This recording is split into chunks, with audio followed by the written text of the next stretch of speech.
Okay, hey guys, good morning. Just another quick video. I wanted to show you why your yield matters. In other words, what you're getting on your investments.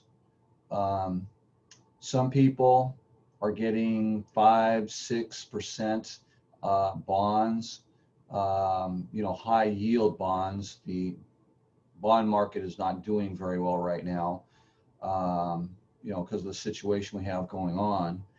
Um, what I like to recommend is, ETFs. Some of them are, tied to index funds.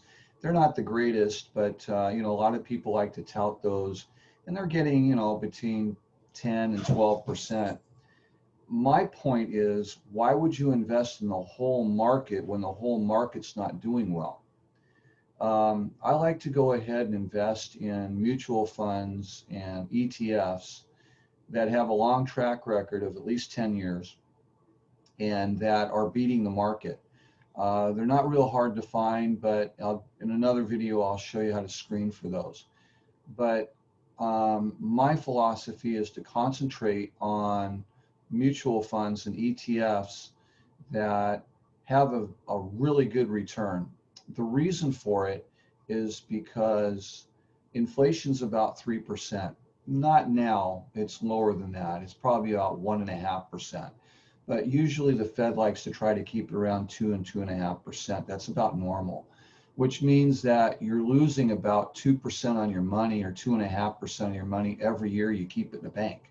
Because we know, banks are, they're good articles and good places to keep your money if you need it in a short-term basis, but they're not a really good place to keep it on a long-term basis.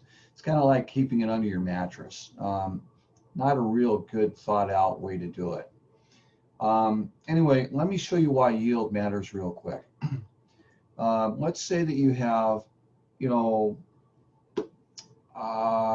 let's just say that you have retired, and no, let's not say that you retired yet.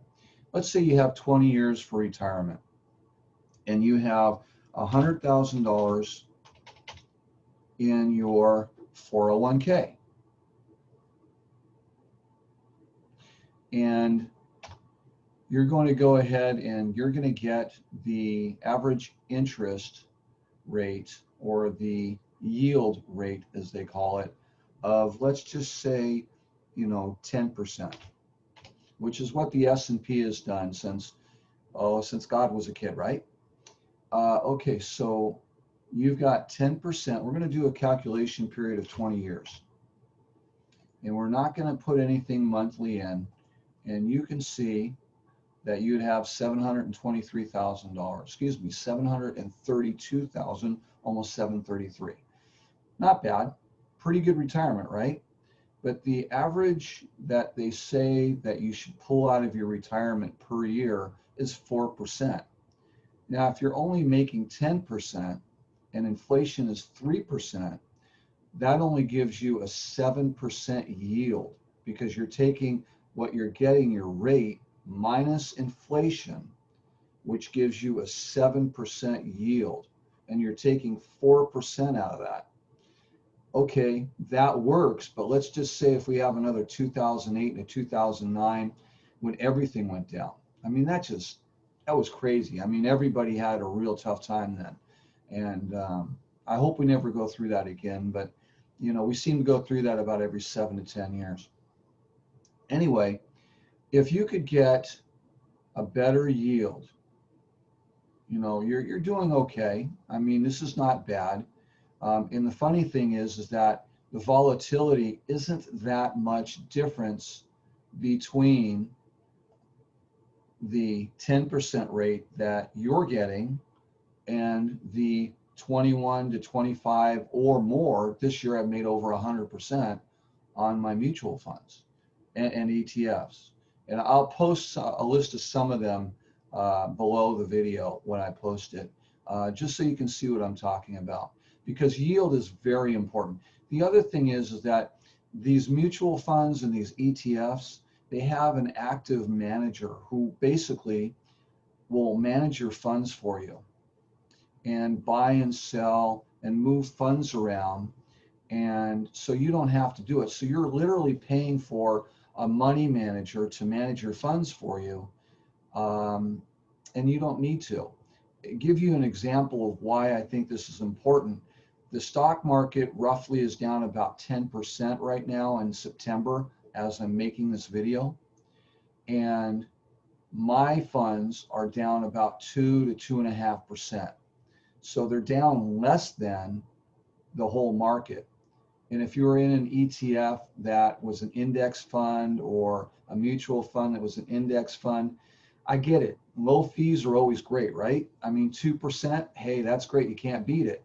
The thing that sucks is when you're not making the yield, and I don't understand this whole thing about dividend stocks. I mean, you reinvest the dividends anyway for growth. So anyway, I get it. There's different people who they just feel more secure. People like to buy gold, which is not a good investment. It has shown over a long term to not be. But anyway, let me get back to what I was saying. Okay, so you're getting 10%. So we're going to make this, the 10% is $733,000. And if you put this up where I'm getting, we'll just put 21%. We'll be a little on the conservative side, shall we? And you'll see from my funds, when you look at the performance of my funds, you'll see why I'm doing this.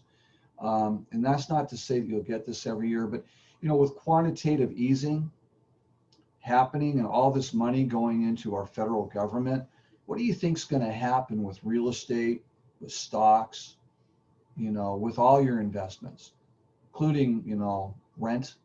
I mean, there's a lot of things. It's going to go up. I mean, when things go up, everything goes up. So you got to be accommodating. So okay, so 10%, 732, 21% ends up being $6,430,000.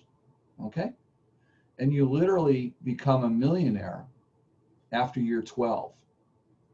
You don't ever when you're getting 10%. So anyway, just kind of wanted to let you know and let you see what I'm trying to get across. Think about that. If you have any questions, please let me know. And I hope you have a great weekend. And I will talk to you a little bit later. Take care.